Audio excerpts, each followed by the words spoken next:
आपने सही बताया लेकिन उल्टा कर दिया दोनों। चलो ठीक है, अपन समझते हैं, बस आपको हेडिंग डालनी है अभी।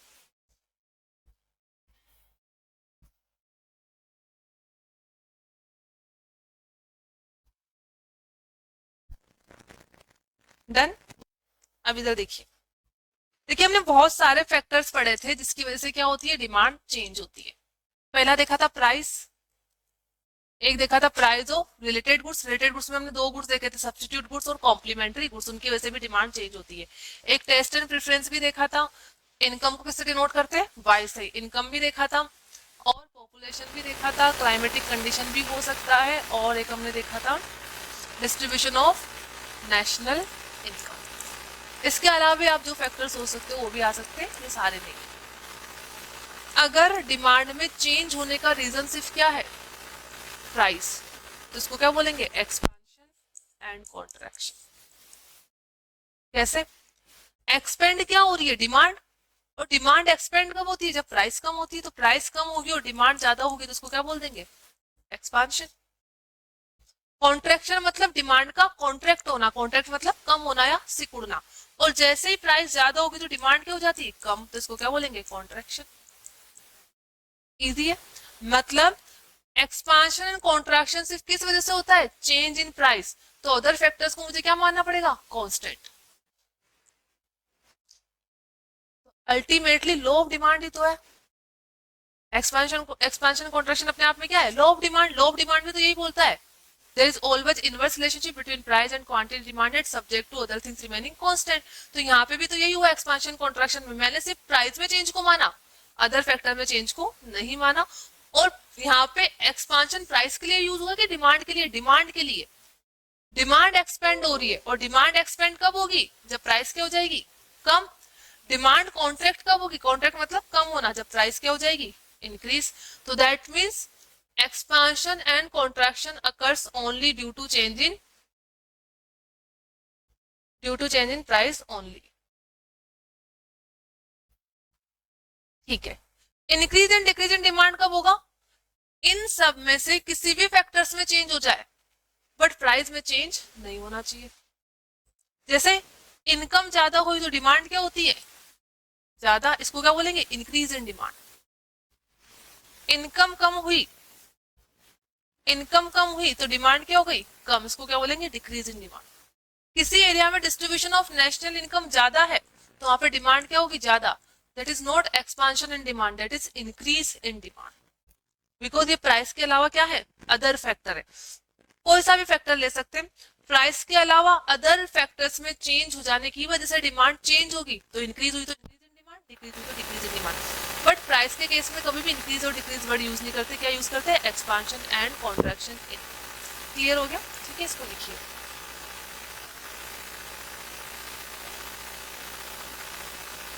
ठीक है, अगर आपको इस फॉर्म में लिखना है आप इस फॉर्म में लिख लो, अगर आपको पेरा फॉर्म में लिखना वैसे लिख लो।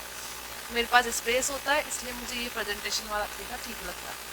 ठीक है, एक्सपांशन कॉन्ट्रैक्शन डिमांड में लिखिए, when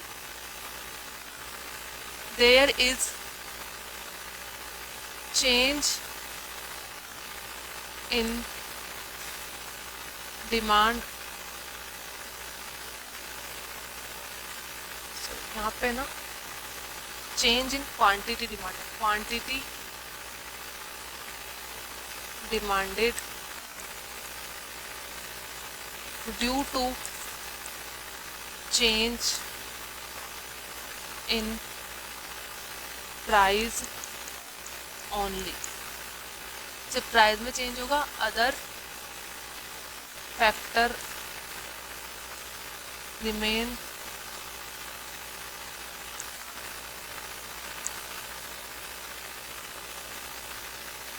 constant। When there is change in quantity demanded due to change in price only, other factors remain constant।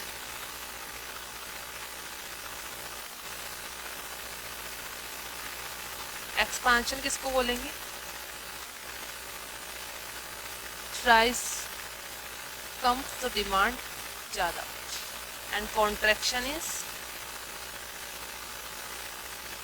Price ज्यादा तो डिमांड कम। अल्टीमेटली एक्सपांशन कॉन्ट्रैक्शन डिमांड पे डिपेंड करता है, प्राइस के कंटेक्स्ट मतलब price में एक्सपेंड एंड कॉन्ट्रैक्शन नहीं हो रहा, डिमांड में हो रहा है।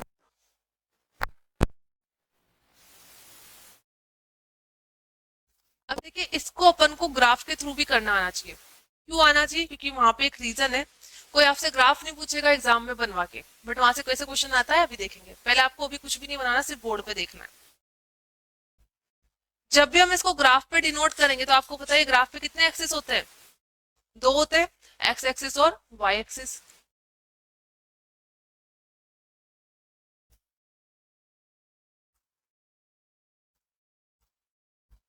एक्स एक्सिस हो गया और वाई एक्सिस हो गया।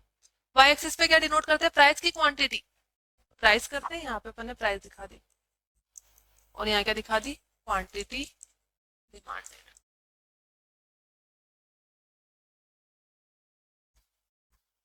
ओरिजिनल प्राइस पी थी, मतलब कुछ भी अज्यूम कर सकते हो, 10 20 30, लेकिन हम सिर्फ पी लेके चल रहे हैं। जब ओरिजिनल प्राइस पी थी तो क्वांटिटी डिमांडेड कितना है? क्यू दिख रहा है। प्राइस हो गई अपनी इंक्रीज, और आपको पता है प्राइस इंक्रीज होगी तो डिमांड क्या होती है? कम। अगर प्राइस इंक्रीज हो गई तो यहाँ पे डिमांड कम हो गई। तो जैसे ही पी से P1 प्राइस हुई, इतने से इंक्रीज हुई, ये क्यू से क्या हो गया? Q1, ये क्या हो गया? डिक्रीज। एक केस तो ये बन गया। एक क्या बनेगा? जैसे ही प्राइस पी से क्या हो जाएगी? P2 क्या हो गई? डिक्रीज। तो डिमांड क्या होगी? इंक्रीज। यहाँ पे डिमांड हो गई इंक्रीज। दैट मीन जब प्राइस पी से P2 डिक्रीज हुई तो ये क्यू से क्या हो गई? Q2 increase. तो आपको इंक्रीज डिक्रीज कैसे देखा? हमारा ओरिजिनल पॉइंट क्या है? पी और क्यू, ये वाला। ओरिजिनल पी से प्राइस P1 हुई तो ये ओरिजिनल क्यू से, सॉरी, क्यू से Q1 हो गई, डिक्रीज हो गई। जैसे ये प्राइस यहाँ पे डिक्रीज हुई पी से P2, क्वांटिटी डिमांडेड क्या हो गया? इंक्रीज हो गया। तो ऐसा ही हम लॉ ऑफ डिमांड में पढ़ते हैं, प्राइस और डिमांड में इनवर्स रिलेशन रहता है। हमने डिमांड कर्व भी पढ़ा था। डिमांड कर्व क्या होता है? हमेशा डाउनवर्ड स्लोपिंग होगा। तो अगर मैं इन तीनों पॉइंट को कनेक्ट कर दूं तो ये क्या बन जाएगा अपना? Demand curve. यहाँ तक सभी को क्लियर है? अब यहाँ पे देखिए तीन पॉइंट है, कौन कौन से? ये ए है, ये बी है और ये सी है। ओरिजिनल पॉइंट तो ए है। अब आपको मुझे ये बताना है एक्सपांशन कौन से पॉइंट पे हो रहा है और कॉन्ट्रैक्शन कौन से पॉइंट पे हो रहा है। ए टू बी एक्सपांशन या कॉन्ट्रैक्शन है, या ए टू सी एक्सपांशन या कॉन्ट्रैक्शन है? अच्छा ऐसा बताइए, ए टू बी क्या हो रहा है? एक्सपांशन की कॉन्ट्रैक्शन? कॉन्ट्रैक्शन हो रहा है, बिकॉज क्यू सम Q1 हो गए। तो ए से बी पे क्या हो रहा है? कॉन्ट्रैक्शन। ए से सी पे क्या हो रहा है? यहाँ तक क्लियर है? ए बी सी आपको समझ। अब क्वेश्चन ऐसे आता है कि एक्सपांशन में movement higher point to lower point होता है, lower point to higher point होता है। कैसे पता लगाना है? ए और बी के कंटेक्स्ट में हायर पॉइंट क्या है? बी। अगर ए और बी को देखोगे तो हायर बी है, लोअर क्या है? ए। तो दैट मीन्स आपने बोला कि यहाँ पे क्या हो रहा है? कॉन्ट्रेक्शन हो रहा है, क्योंकि क्यू से Q1 हो रहा है। तो कॉन्ट्रेक्शन के केस में मूवमेंट कैसे हो रहा है? Higher point, sorry, lower point to higher point. याद? ये आपने बता दिया कि P1 से Q1 हो गई, तो ये तो सबको समझ में आ गया। ए से बी क्या हो रहा है? कॉन्ट्रेक्शन हो रहा है, बिकॉज क्वांटिटी डिमांडेड कम हो गया क्योंकि प्राइस इंक्रीज। ए से बी के कंटेक्स्ट में हमारे पॉइंट कितने बने? दो। एक तो ए है और एक बी है। अगर मैं ए और बी पॉइंट को देखूं तो ए तो क्या हो गया? लोअर पॉइंट, बी से लोअर ही है। और ए को देखूंगी तो बी के लिए क्या हो गया? Higher point. तो कॉन्ट्रेक्शन के केस में मूवमेंट कैसे हुआ है? Lower point to higher point. आपको ओरिजिनल को ध्यान में रखना है। हम बी से ए पे नहीं आए, हम ए से बी पे गए। कॉन्ट्रेक्शन के केस में मूवमेंट कैसे होता है? Lower point higher point. Expansion C पे हो रहा है क्योंकि पी से P2 प्राइस हो गई थी, तो क्यू से Q2 डिमांड हो गई थी। तो एक्सपांशन के केस में मूवमेंट कैसे हुआ? Higher point. अगर ए और सी को देखो तो ए तो हायर पॉइंट हो गया और सी क्या हो गया? Lower point. क्लियर हो गई ये बात? ठीक है, अभी लिख लोगे, फिर एग्जाम में तो आपको याद ही हो जाएगा। अभी एक दो बार पढ़ोगे तो। अब आप इसको बना लीजिए और अपन अब सब नोट करें।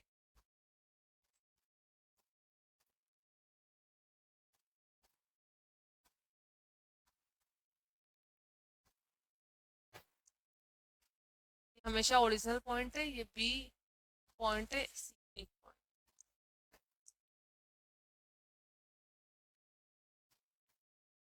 ए to B. correction, movement from lower point to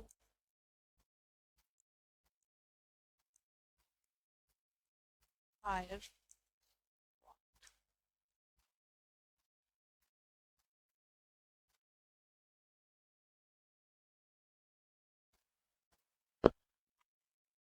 A to expansion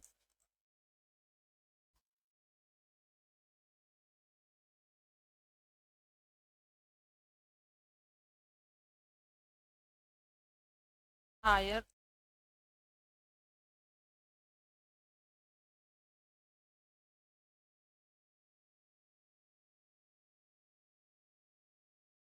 आप इसको ग्राफ में भी दिखा सकते हैं ए से बी।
आप क्या कर रहे हो फोन में? क्या आपको नहीं देखना है? मैं तो हमारा मैनेजमेंट ग्रुप देखती हूँ, किसमें क्या कोई क्लास के लिए कुछ बोला तो नहीं है। आप लोगों को क्लास में फोन यूज नहीं करना है, that is not allow in class. Even table पे भी नहीं होना चाहिए, किसी का भी पैसे जाए। बता के आया करो सुबह कि आपकी क्लासेस इतने बजे से इतने बजे तक, कोई आपको डिस्टर्ब ना करे। Phone is not allow in class. ठीक है, ये हो गया। अब इसमें लिखिए increase and decrease in demand.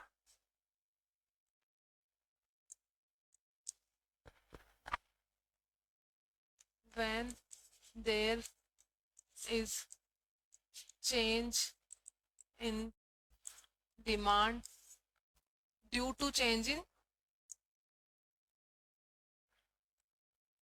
due to change in other factors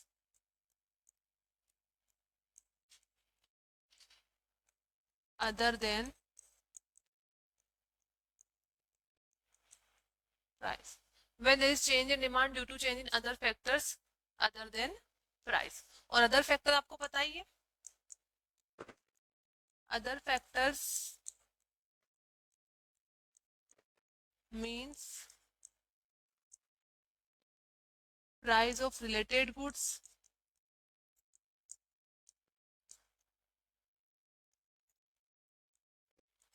income of the buyer,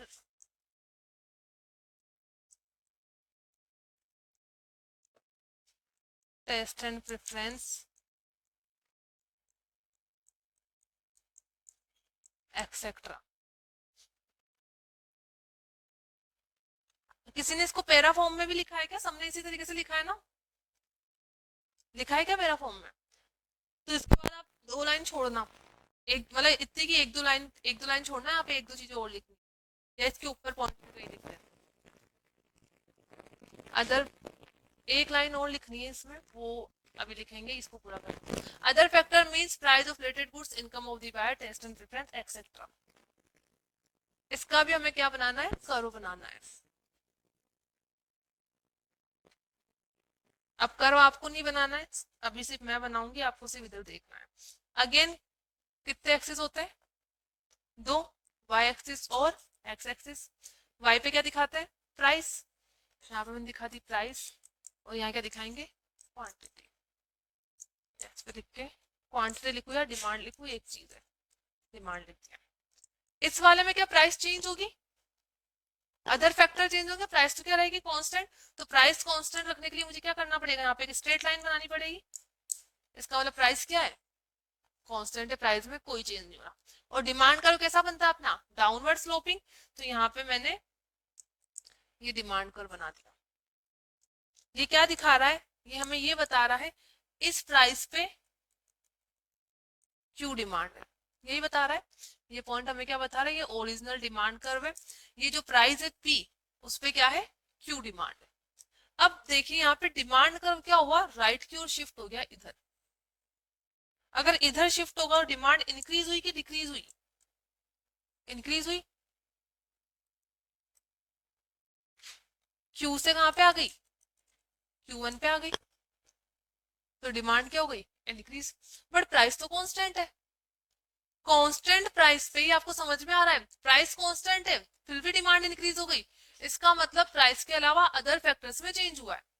हो सकता है कंज्यूमर की इनकम इंक्रीज हो गई हो सकता है उस एरिया में पॉपुलेशन इंक्रीज हो गई हो सकता है उस एरिया में डिस्ट्रीब्यूशन ऑफ नेशनल इनकम ज्यादा हुआ तो लोगों के पास पैसा अगर डिमांड इंक्रीज हो गई, बट प्राइस में चेंज नहीं हुआ है।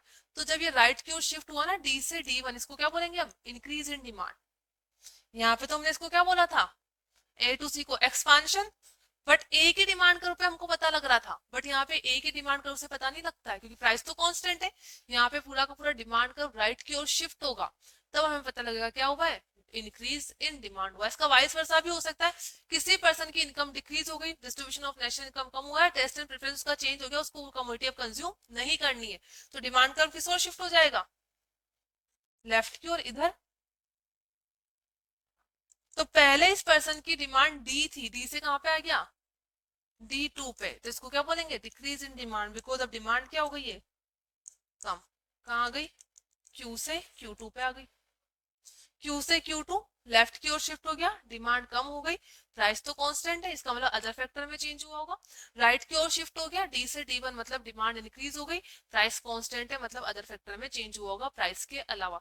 तो प्राइस के अलावा जब अदर फैक्टर में चेंज के इम्पैक्ट को दिखाना है तो एक डिमांड कर्व से हम नहीं दिखा सकते, डिमांड कर्व शिफ्ट हो जाता है, या तो राइट की ओर शिफ्ट होगा या लेफ्ट की ओर शिफ्ट होगा। राइट की ओर शिफ्ट होगा तो इंक्रीज इन डिमांड, और लेफ्ट की ओर शिफ्ट होगा तो डिक्रीज इन डिमांड। ठीक है, इसको नोट करिए, जैसा हमने यहाँ पे किया था।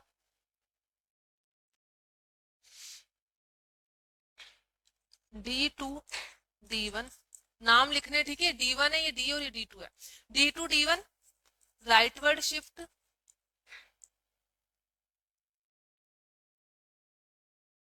Shift of demand curve, D2 D1 rightward shift of demand curve, इसको हम क्या बोलेंगे, इंक्रीज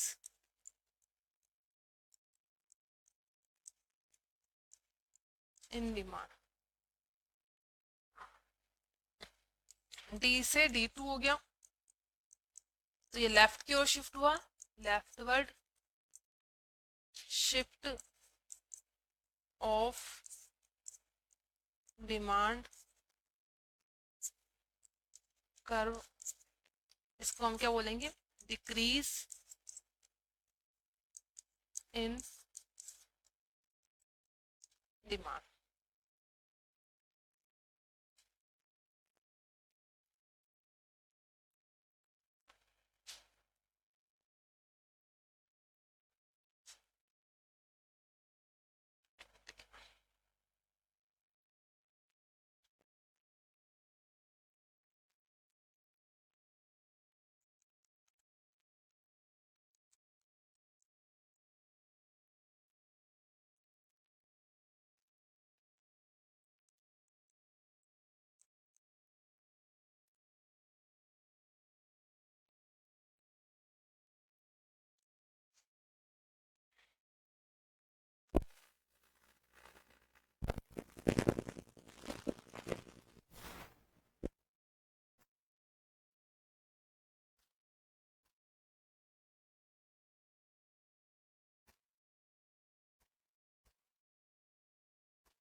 यहाँ पे हमें एक और चीज, इनके दूसरे नाम और है, उन दूसरे नामों से भी इनको जानते हैं। इस वाले डिमांड कर्व में क्या हुआ था, एक ही डिमांड कर्व था, उस पे 3 पॉइंट थे, दैट मीन्स एक ही डिमांड कर्व पे मूवमेंट हो रहा था, हायर पॉइंट से लोअर पॉइंट या लोअर पॉइंट से हायर पॉइंट, तो इसको क्या बोलते हैं, movement along the demand curve. जब भी movement along the demand curve पढ़ोगे तो आपके माइंड में क्लिक होना चाहिए, चेंज किस में हो रहा है, प्राइस में ओनली, अदर फैक्टर में चेंज नहीं हो रहा है। और movement along the demand curve आते ही प्राइस आएगा, और प्राइस आते ही याद आना चाहिए इसको क्या बोलते हैं, एक्सपांशन कॉन्ट्रैक्शन इन डिमांड बोलते हैं, ना कि increase and decrease in demand. तो इसका दूसरा नाम क्या है, movement along the demand curve. यहाँ पे क्या हो रहा है, डिमांड कर्व शिफ्ट हो रहा है, या तो राइट की ओर शिफ्ट होगा या लेफ्ट की ओर शिफ्ट होगा। तो शिफ्ट इन डिमांड कर किस वजह से होता है, other factor other than price की वजह से। प्राइस के अलावा किसी भी फैक्टर में चेंज होगा तो उसको क्या बोलते हैं हम, शिफ्ट इन डिमांड कर्व। तो इसके एक एक नाम और हो गया। एक्सपांशन कॉन्ट्रैक्शन को हम कैसे जानते हैं, movement along the demand curve, क्योंकि एक ही डिमांड कर्व पे तीनों पॉइंट्स को दिखा सकते हैं, original point, higher point, lower point को। यहाँ पे पूरा का पूरा डिमांड कर्व शिफ्ट हो जाता है, राइट की ओर होगा या लेफ्ट की ओर होगा, इसको क्या बोलते हैं, शिफ्ट इन डिमांड कर्व। यहाँ तक क्लियर है। अब एक और चीज आपको क्या देखनी है, इधर ऊपर आइए,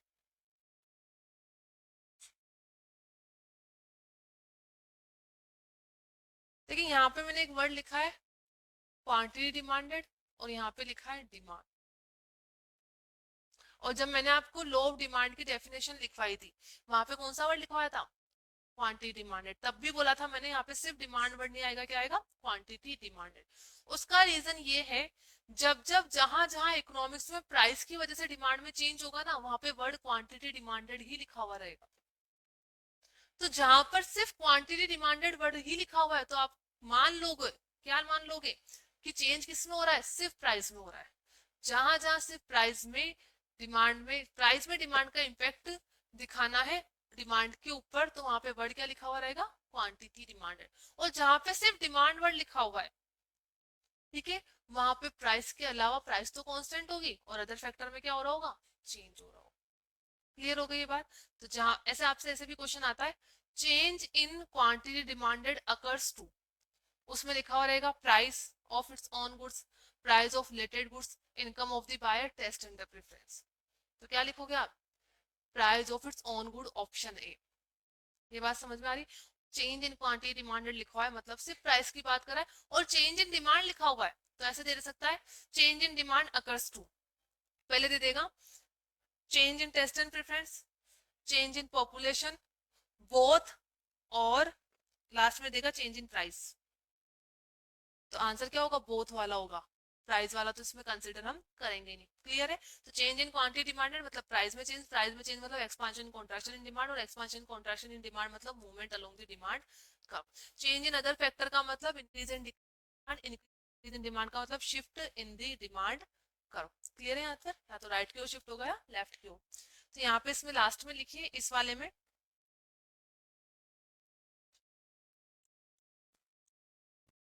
this is also known as change in quantity demanded या movement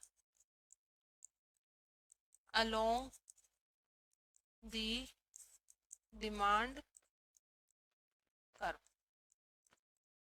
ठीक है, एक तो ये हो गया। इसमें क्या लिखेंगे, this is also known as change in demand